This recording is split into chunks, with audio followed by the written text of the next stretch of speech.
Hi, welcome back to Unique Minds of the Okanagan. I'm Robb O'Day. I'm here on location in Summerland with Angela Scholefield, a incredible fluid artist. How are you doing? Good, thank you. Thank Was you. very nice very nice Thank welcoming. you. Thank you. Thanks for having me here. Yeah. Let's dive into who you are, where you're from, and how you got into this incredible art style that you've created. Okay. Who am I? Well, I kind of feel like I'm just a very normal person that, yeah. Who am I? I'm Angela. I live in Summerland, and I got into fluid art a couple years ago when my husband was paralyzed, and I sort of needed something for me mentally to kind of just break away from the day a little bit and, yeah, take some time for myself. So, but yeah, I'm a mom. I have my own business in Summerland, and help take care of my husband and help with day-to-day things. So, yeah. It's incredible. What made you choose to go with fluid art and paint style like that?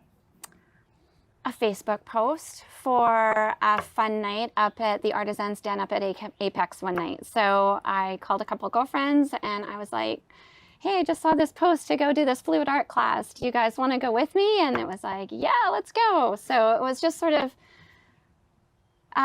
you know, just I saw it and I thought it looked like a fun night out. And that's pretty much how I got into it. And then after doing it that one night, I ended up watching a ton of videos like for the next couple months on fluid art. It's, I don't know, it's very satisfying, mesmerizing, you know, just to watch the flow of paint and watch these talented people on YouTube do their thing. And then I guess one night I was just like, okay, you did the course, you had fun doing it. Why are you just watching the videos? Why don't you try this too?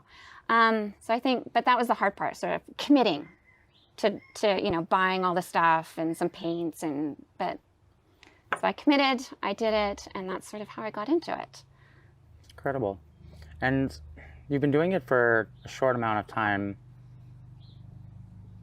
in a grand scheme of things, and the skill set that I see when I look at your art is, it's like you were one of the ones who almost created, like, you know, there's a skill level that I feel, and it's extremely high, but it's also because it's a pouring, like you're doing pouring, right? Mm-hmm. It's not just pouring onto a canvas, which most people would see. Like you have to work with the actual paint itself, and you don't have control of that. So you kind of have to just be willing to be open up. Open to like whatever goes on your canvas. Mm-hmm. Exactly. I have tried to recreate canvases, like, and you can't. No. You can, you know, pick the same colors. You can, you know, try your best, but really it's just whatever you put in your cup or whatever type of, you know, painting you're trying to do. There's so many different styles. Everyone is coming up, you know, there's new ones every day. You know, you can paint with your blow dryer. You can just flip it on and tilt it. You can run a chain through it. There's so many different, and that's what I love about it too. You know, I do love just, you know, pour the paint on and let it flow. I kind of call it like finger painting for adults, or, you know, it's just, 100%. It's just super fun. But yeah, so thank you. Yeah, I guess like, you know, I watched a lot of videos. When I really got into it, I upped my game with better paints.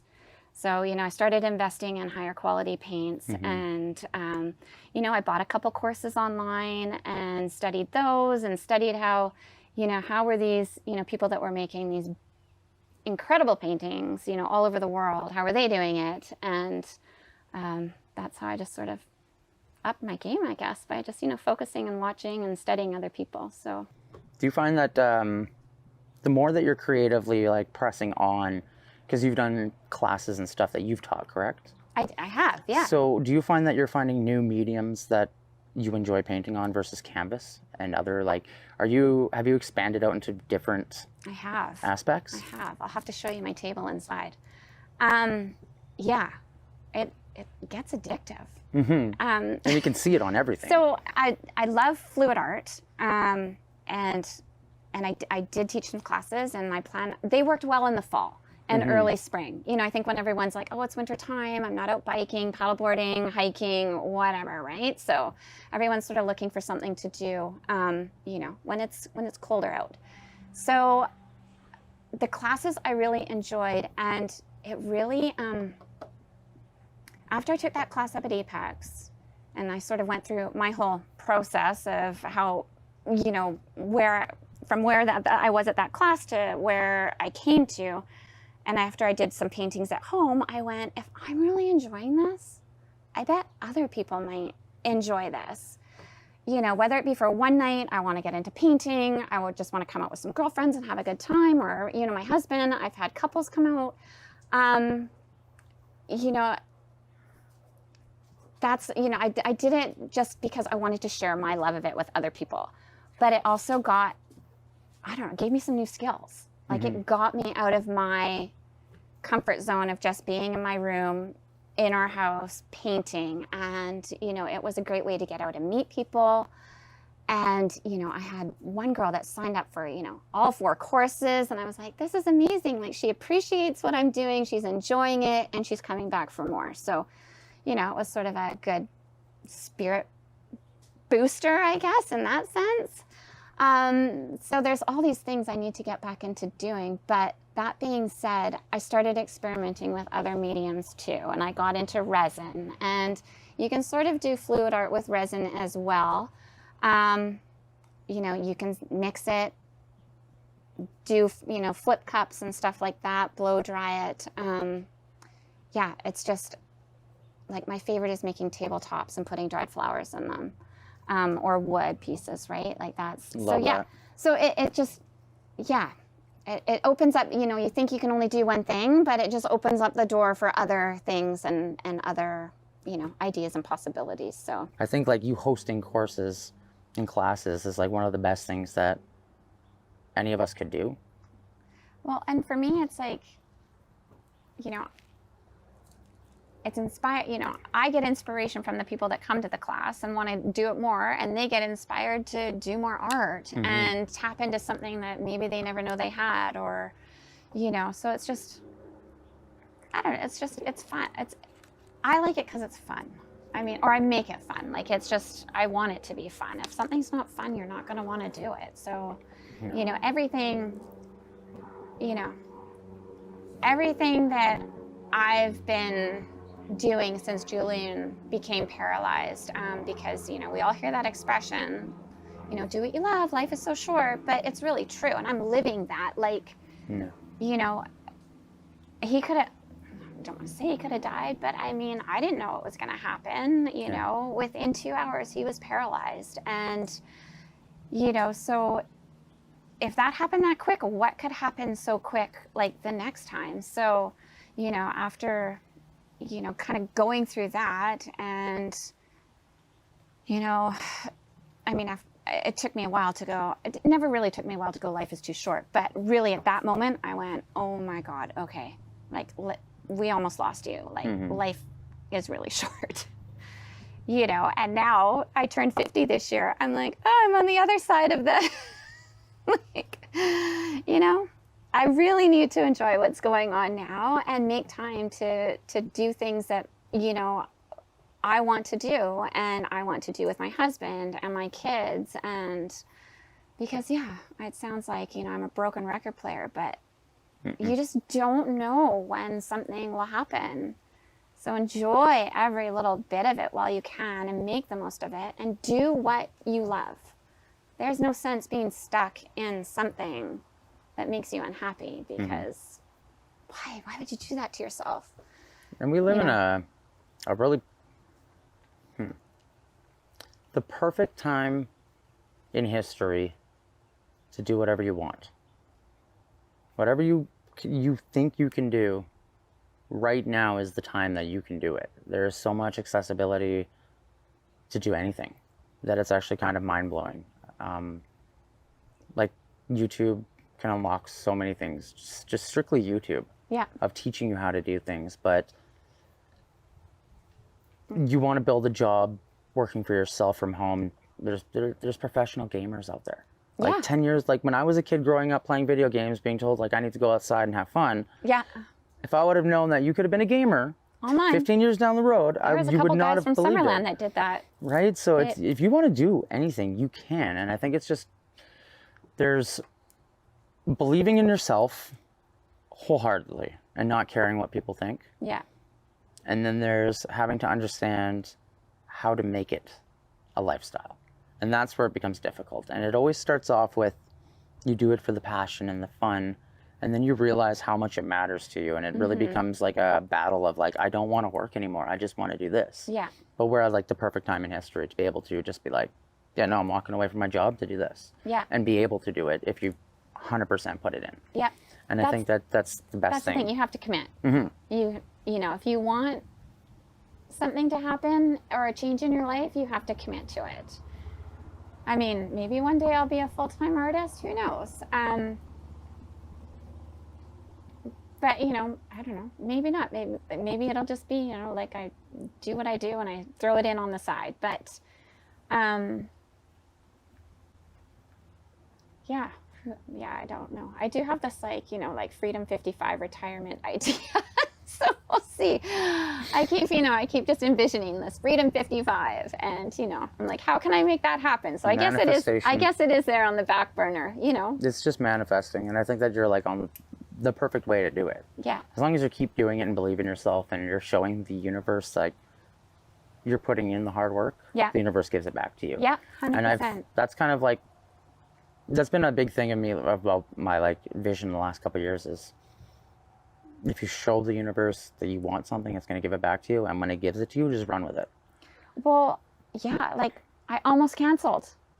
Oh, this? With you, yes. I got a little scared. And I was just like... It's kind of a weird thing to be asked. Could you do an interview with me? I'm like, but you know, I said to myself, I was like, Ange, this is a gift. This is a gift. Like, how often do you get a chance? Like, you know, because I think I told you, like, I'm not that interesting. I'm like, little you are me? though. That's the like, thing, is right. Your story is incredibly interesting. Like little old me. Like, why would you want to interview me? But yeah, I think, and you know, I think the world likes to hear about real stories and real people as well, and what they're going through. My story may resonate or connect with someone else, and you know, and if it does, and you know, they see what I'm doing and how I got into it and how it helped me, that just might be is caveat the right word? Like that, you know, might get them into, you know, doing whatever it is. May not be art, but just trying something new to help them. Like, you know. And that's realistically what it takes, right? Took you a course to be inspired. Just a one night of fun. Like you didn't even think you were going to go, and then that would become something that pushes you. Yeah, to be something and I didn't. to help, right? I honestly, it was just, it was just a night of fun. Let's go out and have some painting. And then I was like, oh, this is like really fun. I enjoyed it, you know. And I think that's why I really enjoy art, and why I found your story incredibly interesting too, because you took something that most people will never face. Like the struggle and that, I don't want to say that defeat, but that sense of like, what are we going to do? That defeat against like, a lot of questions. You know what I mean? Like, and you took that, and instead of where most people would have probably rode that wave, to be honest, and been like, poor me, you took it, and both of you have made it to be positive. Yeah. And that for me, like I get goosebumps. Like that is more inspiring to me than any of the other stories that, like I have friends who's like, yeah, how'd you get into it? Oh, I just got into it. But like they're heavily in the scene, as where like you may be just getting into the art scene, but your story is like, it's such a powerful story that I think that as well will help you drive your career. Right. Because it's not like the emotion that gets put into it is it started off as like it was cathartic for you. You needed it. Yeah. And I think that's what resonates with people. Yeah. Through your career, what's been the most happy moment that you had with your art? Oh. Or the most blissful moment? Yeah. Oh, Scouty. You know, probably honestly when I sold my first piece. Like, I was just like, yes, I think I might be making it here. But I haven't sold one since, and that was probably a year ago.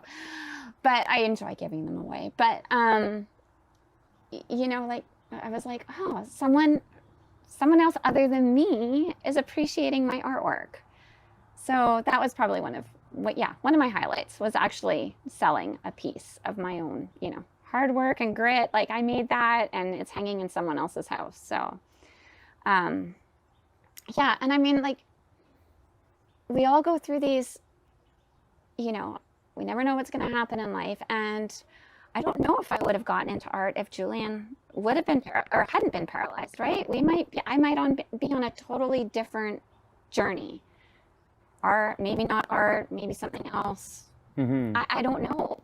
But yeah, I mean, I don't want to say it's not a good thing that Julian was paralyzed, but because he was, A blessing in disguise. it's sort of a little blessing in disguise because, you know, it opened up a creative outlet for me that, you know, was sitting back there somewhere, and, you know, when I needed it, it came out, and yeah, got me into doing this. So that's why I'm like, the history is, it's a very motivational story, as we're like picking up an instrument just because you're like, your parents bought you a guitar. Like, that to me is like, that's a typical story of a musician, but an artist always has a different, there's like this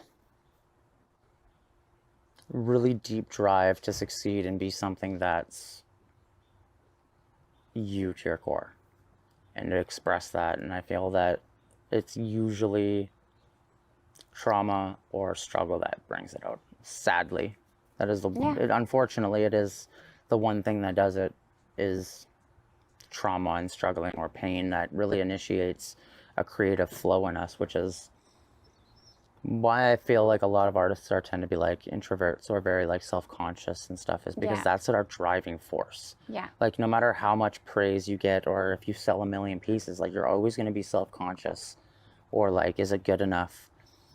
And that's just being an artist. yeah, We never know when a piece is done and if it's good enough. yeah. And, you know, like I said, like, I scraped canvases, I've tossed canvases because it just wasn't what I was thinking of here, did not translate to down there. And, you know, as much as I tried to work with it, it just didn't, you know, flow or work for me. So there's nothing wrong with that part of the journey. But yeah, it's just, I don't know. Never know where your journey's going to go, right? Yeah. Besides painting and resin, what other kind of hobbies do you have? Oh, I make soap. Cool. So I really enjoy making soap. Yeah, your basic cold process, lye in water, you know, with your natural oils. What else do we do? Not really a hobby, but I love paddleboarding, living so close to the lake, getting out there when I can. That's sort of my other, like, okay, I'm just going to paddle away for 20 minutes and paddle back, like, you know, just give myself some space. Yeah. I find that funny because it's liquid and liquid. That's true, right? Yeah, you're just a water, a water person. I love those blues. Like, I love all those colors. You know, and I just find it, I don't know, it's relaxing for me. It's sort of just like, I just get out there. I don't have to, all I hear is, you know, the paddle in the water, whatever's, you know, nature, wildlife. It's nice. Yeah, I was fortunate enough to go down with our family to Florida a couple years ago, and we went to the Florida Keys, and just the aquas and the blues. I was going to say the colors, water, probably. the colors. Like, yeah, blue's always been my color. I'm very drawn to that. But that being said, I do like to try to challenge myself and jump outside the box and do, you know, different colors. But yeah, I find myself circling back to colors that I love because, you know, they're just easier to throw down on the canvas and work with when it's something you like and you love. So colors are complementary colors are very hard to figure out too. Yeah. Like, for years trying to figure out, I used to do like not paint graffiti but draw graffiti, and trying to figure out the color combinations that make things pop and Yeah. complement each other is something I also feel like I'm kind of colorblind to certain shades, because Yeah. when I'm like, oh, that's blue, people are like, that's not blue, bro. So I'm like, maybe I'm a colorblind, but like there's, I don't know, there's like an Okanagan element behind your work, and that's what really drew me to it. Is like there's like the purples, the blues, the greens, and it really reminds me of dawn and dusk around the Okanagan, I was right? going to say, I do love me a good sunset. Yeah, and it's you can see that in the color palette, and that's what I was saying earlier. Color palette is really like can really determine a painting, because if I was to choose 5 colors and you chose 5 colors, somebody did the exact same setups and poured the exact same way, I guarantee yours is going to look better. I don't know because about of that. your choice in color versus mine. We'll see when we do a painting right? together, because 'Cause, I like- chose all the same colors for us. We're doing the I'm same excited thing. because it's going to be. I've never got to do it either, and it's one thing that I've always been like, oh, I've always wanted to try that, like the pouring of paint, or like, And you know, this isn't just something for adults. Like I mean, oh no, do it. You could do it. I wouldn't do it with 5-year-olds maybe, but you know, you could do it with, you know, you can go to the dollar store and have a paint night with your friends. You don't, you know, it's so easy. Go and buy a pack of 10 canvases. Go and buy, you know, some dollar store, you know, paints. Mix them up and have a paint night with your friends, and you guys will be laughing and having a great time. Like, you know, just seeing what everyone comes up with. And in my course, like I don't pick the paints. I put a table of paints out, and they pick and the color. I'm like, other than red and like, what are we mixing? Red and green. You know, like you don't want to mix colors that mush together and make brown or something if you're pouring them together. You know, I give sort of the basics. So I'm like, don't do that. But I just say, go to the table and pick the colors that speak to you the most. Like, we're not worried about the color wheel here. This is a fun night. And some people leave, they love it. Some people are like, oh, I wish I picked a different color. I'm like, well, I've got another class next week, so come on back. Right. But, you know, it's just all, it's just fun. It's just got to be fun. And I think that's what it has to. Is I'm really guilty for constantly talking like very business oriented when I'm dealing with creatives, because my thing is like I've unlocked a way to do it, so I try to help other people be like, hey, this is how we can make you do this full time. Right. And I think that's like that giving of knowledge is what, like you said earlier, like they show you how to do it but not how to do it. Yeah. Right. There's a lot of having to figure it out, and for me it's like I don't hold knowledge is power, and everyone should have it. Yeah. Like my favorite teacher, Kevin Epp, who I actually have on Facebook as a friend, but he had in his classroom, he had ipsa scientia potestas est, which means knowledge is power, basically, in Latin. Yeah. And I think I was grade 7 when I first read that. It's still, to this day, it's been stuck in my head, and it always makes me think of him, that like, just constantly educate yourself and like learn, Yeah. whether it's history or common like current things, but it's like, education is a very valuable thing, and I think learning different skill sets is really what makes you become a stronger person, whether it's like life skill sets or like artistic skill sets. Yeah.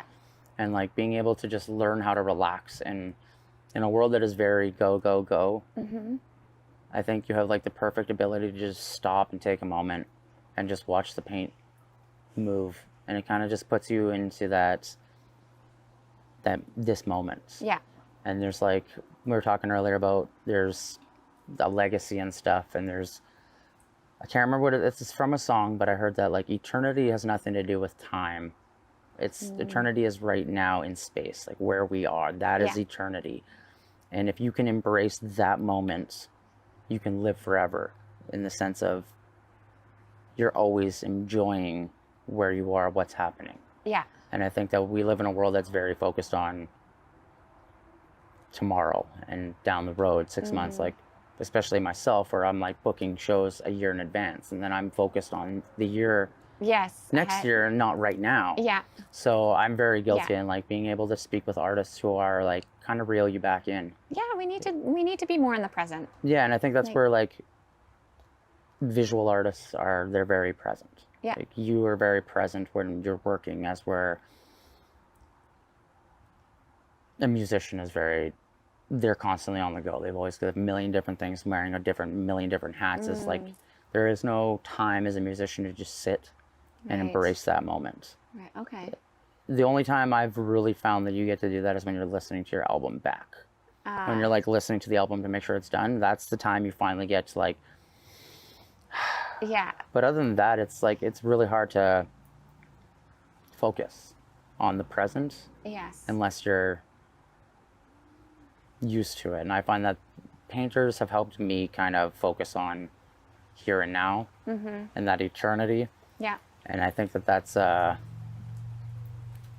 probably one of the best lessons I've learned throughout this show, other than like you don't have to do things by a specific age. Like there are more people making themselves, and it's a life experience. Like you have to go through that life trauma to be able to have something to say. Right. You can't have anything valuable to say if you've never dealt with a perfect life. Yeah. So that's where I think artists are the leaders of human evolution, I guess it would be, because we are the ones who are constantly pushing our mindsets and what is right and wrong. It's not so much society, it's the creatives, and that resonates with society. And it's a very, it's a hard duty for us to do that subconsciously without even knowing that that's what we do. Right. Yeah. And art is that sense of freedom. And I think that if everyone, giving that people, like when you're teaching people, giving them that sense of this moment, you can be free, I think is a very like, there's no price on that. Yeah. You know what I mean? No, there isn't. And you know, like, I'm like, tonight is about just doing art. Like we are leaving everything else at the door. Like this is about your creative energy, what you're going to do right now. And, you know, you're just going to go for it. You know, and, you know, I'm like, if you don't like it, let's just scrape off the canvas. I brought a couple extras. Like there's no pressure, no big deal. It's just about, you know, your creativeness, your, you know, what you're feeling. Just go for it. So if there was anything that you could change because you are coming into the art industry and have an ability to make a change in the art industry locally, what do you think it would be? Oh.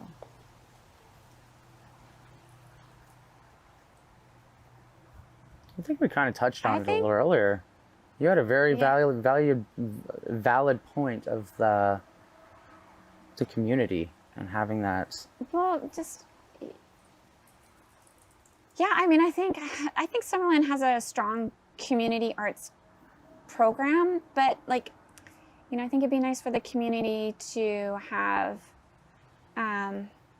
more youth options, like you said. Like, you know, my girls did art in school and they did some beautiful stuff, and their stuff was even like both showcased down at the Penticton Art Gallery. They do a great program of showcasing like all the high schools. You know, so we went to that, but there's nothing that like really, I don't know, continues, I guess. Like you said, like my art career stopped after high school as well, until something sort of blew up in my life that made me need it again. Yeah. I think that's a good point though. Like we do need to give back, and especially to the youth, because there's a huge disconnect between generations right now you see happening. And I think that that's because there's, how do I say this? Like my mom's generation was so focused on working and having to work to build a family household that there was